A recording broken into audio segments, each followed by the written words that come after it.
flagship killer company OnePlus has finally launched its latest offering, the OnePlus 5, to snatch the market share of smartphones from the so-called established brands like Samsung, HTC, and LG.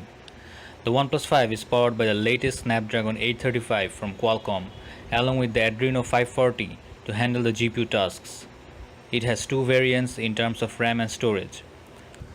The 664GB RAM storage variant will cost you $479, while the insane 8128 RAM storage will cost you $539. Yes, you heard it right.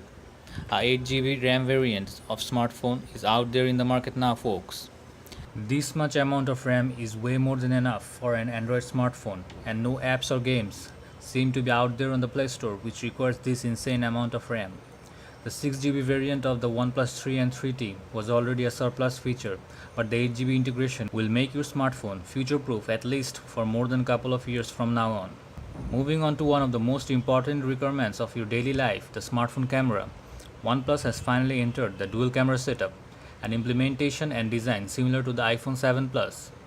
The primary 16-megapixel camera has a wide aperture of f1.7, which will come in handy during low-light photography and shallow depth of effect, while the secondary telephoto lens will help you take a zoom without stretching the pixels. Moreover, the dual camera helps to take a similar-looking DSLR photo called the portrait mode. Sadly, no OIS but EIS is present on the rear primary 16-megapixel and the front same 16-megapixel front-facing camera, which has an f2.0 aperture.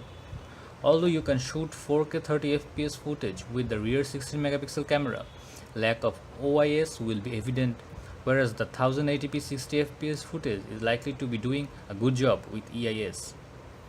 OnePlus' trademark battery feature of dash charge still remains, where the 3300 mAh battery gets up to 70% charge within half an hour. OnePlus 5 will be running on Android 7.1 with a slight Oxygen OS overlaying Nougat.